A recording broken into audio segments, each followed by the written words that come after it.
बुद्ध का परिचय, वे कौन थे? बुद्ध दुनिया के सबसे बड़े धर्मों में से एक बौद्ध धर्म के संस्थापक थे। बुद्ध एक बुद्धिमान और दयालु व्यक्ति थे। उन्होंने लोगों को प्रतिकूल परिस्थितियों से निपटने का तरीका सिखाया। बचपन में उन्हें सिद्धार्थ गौतम कहा जाता था। सिद्धार्थ गौतम एक राजकुमार थे जो 6ठी और 4ठी शताब्दी ईसा पूर्व के बीच रहते थे। उनका जन्म नेपाल और भारत के बीच वर्तमान सीमा पर हुआ था। हालांकि उनके बारे में कई किंवदंतियां हैं, लेकिन उनके जीवन के बारे में निश्चित रूप से कुछ भी ज्ञात नहीं है। माना जाता है कि वह विलासिता में पले बड़े थे, उम्र, बीमारी और मृत्यु के प्रभावों से मुक्त थे। गौतम बुद्ध बच्चों के लिए भगवान बुद्ध की कहानी एक बार की बात है। कपिलवस्तु नामक स्थान पर राजा शुद्धोधन और रानी महामाया रहते थे। रानी महामाया ने लुम्बिनी उद्यान में एक प्यारे से बच्चे को जन्म दिया, जिसका नाम सिद्धार्थ रखा गया। दुख की बात है कि रानी की मृत्यु बच्चे को जन्म देने के 7 दिन बाद हो गई। जब सिद्धार्थ बड़े हुए तो काला देवाला नामक एक बुद्धिमान व्यक्ति ने राजा को बताया कि वह ऐसी चीजें देखेंगे जो उसे दुखी कर देंगी और उसे जंगल में भागने पर मजबूर कर देंगी। नतीजतन राजा ने सिद्धार्थ को कभी भी शाही दीवारों से बाहर नहीं जाने दिया। सिद्धार्थ एक होनहार और हंसमुख युवक था जो दयालु और देखभाल करने वाला था। सिद्धार्थ और उनके चचेरे भाई देवदत्त एक दिन टहल रहे थे। देवदत्त ने एक हंस को देखा और उसे वहीं पर मार गिराया। जब सिद्धार्थ ने घायल पक्षी को देखा तो वह घबरा गया। उसने अपने शरीर से तीर निकाला और घाव पर कुछ जड़ी बूटियां लगाईं। देवदत्त पक्षी को मारना चाहता था, लेकिन सिद्धार्थ ने मना कर दिया। नतीजतन वे दरबार में चले गए। दरबार में बुद्धिमान व्यक्ति ने कहा कि हंस उस व्यक्ति का है जिसने उसे बचाया, न कि उस व्यक्ति का जिसने उसकी जान लेने की कोशिश की। राजकुमार एक युवा व्यक्ति बन गया। राजा शुद्धोधन ने उसका विवाह सुंदर राजकुमारी यशोधरा से कर दिया। राजा ने सोचा कि जब सिद्धार्थ विवाह करेगा तो वह कभी अपना घर नहीं छोड़ेगा। दूसरी ओर सिद्धार्थ महल में असंतुष्ट महसूस कर रहा था। चलो महल के बाहर घूमने चलते हैं। एक दिन उसने अपने नौकर चन्ना से आग्रह किया। अपने रास्ते में राजकुमार को एक बुजुर्ग व्यक्ति मिला जो झुका हुआ था। राजकुमार ने पहले कभी किसी बुजुर्ग व्यक्ति का सामना नहीं किया था। उसने पूछा, वह क्या है चन्ना? यह एक बुजुर्ग सज्जन है, चन्ना ने कहा। एक दिन राजकुमार, हम सभी बुजुर्ग हो जाएंगे। राजकुमार व्याकुल होकर अपने महल में लौट आया। कुछ दिनों बाद सिद्धार्थ फिर बाहर गया। इस बार उसे एक बीमार आदमी मिला जो दर्द से कराह रहा था। वह आदमी क्यों रो रहा है? सिद्धार्थ ने सोचा, क्योंकि उसने पहले कभी किसी बीमार व्यक्ति को नहीं देखा था। वह बीमार है और बहुत दर्द के कारण रो रहा है, चन्ना ने जवाब दिया। सिद्धार्थ दुखी होकर महल में लौट आया। अगली बार जब सिद्धार्थ बाहर निकला तो उसने देखा कि कुछ लोग एक शव को घसीट रहे हैं। एक दिन हम सब मर जाएंगे, चन्ना ने सिद्धार्थ से कहा, ये समझाते हुए कि वह एक मृत व्यक्ति को देख रहा था। सिद्धार्थ जानता था कि उसके पिता ने उसे इन खतरों से सुरक्षित रखने के लिए महल में रखा था। क्या हम सभी को बूढ़ा, बीमार और मरना ही है?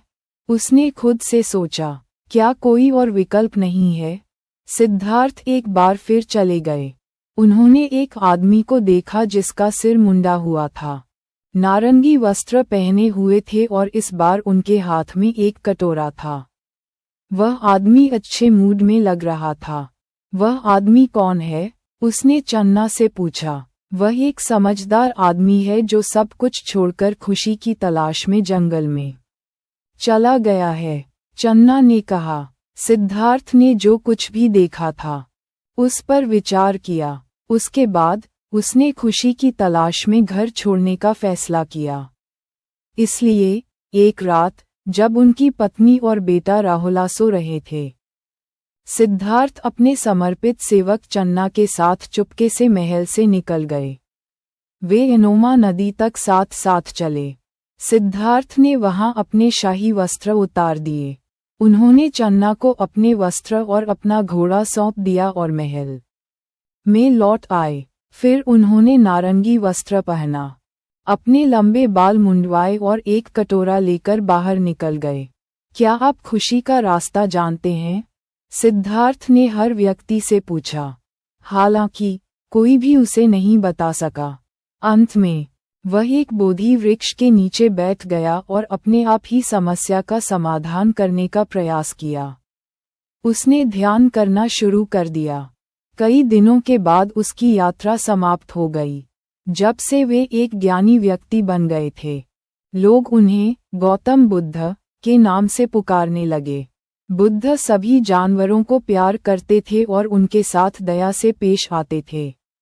देवदत्त, उनके ईर्ष्यालु चचेरे भाई, ने एक बार बुद्ध पर हमला करने के लिए जंगली हाथियों को भेजा। दूसरी ओर, हाथी बुद्ध को देखते ही उनके सामने घुटने टेक देते थे। गौतम बुद्ध के बहुत से अनुयायी थे। वे एक स्थान से दूसरे स्थान पर जाते थे और जो कुछ उन्होंने सीखा था उसे दूसरों के साथ साझा करते थे। उनके शिष्य संघ समूहों में विभाजित थे। उन्होंने वकालत की कि जो कुछ भी है उससे संतुष्ट रहने और सभी प्राणियों के साथ दयालु व्यवहार करने से आनंद प्राप्त किया जा सकता है। जब बुद्ध कपिलवस्तु लौटे, तो उनके पिता, पत्नी और बेटे के साथ साथ कई अन्य लोगों ने उनका स्वागत किया। उनके एक रिश्तेदार आनंद बुद्ध के समर्पित अनुयायी बन गए और उनके बड़े होने पर उनकी देखभाल की। बुद्ध ने अगले 45 वर्षों तक उपदेश देना जारी रखा। उस समय उनकी उम्र पहले से ही 80 वर्ष थी। अंततः कुशीनगर में वे शाल वृक्षों के नीचे लेट गए और निष्कर्ष बुद्ध ने कहा, इस दुनिया में नश्वर लोगों का अस्तित्व कष्टदायक, क्षणभंगुर और पीड़ा से भरा हुआ है। क्योंकि जो लोग जन्म ले चुके हैं उनके लिए मृत्यु से बचने का कोई रास्ता नहीं है। प्रत्येक जीवित प्राणी की उम्र के साथ मृत्यु आती है। बुद्धि, दया, धैर्य, उदारता और करुणा उन मूल्यों में से थे जिन पर उन्होंने जोर दिया। सभी बौद्ध 5 नैतिक आज्ञाओं से बंधे हैं, जो निषिद्ध करती हैं जीवित चीजों के जीवन को लेना। बच्चों के लिए बुद्ध की कहानी पर अक्सर पूछे जाने वाले प्रश्न 1। बुद्ध ने क्या किया और वे कौन थे?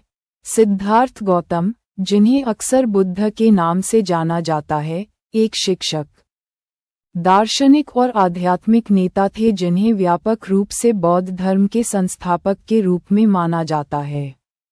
6ठी और 4ठी शताब्दी ईसा पूर्व के बीच वे आधुनिक नेपाल भारत सीमा के पास के क्षेत्र में रहते थे और शिक्षा देते थे।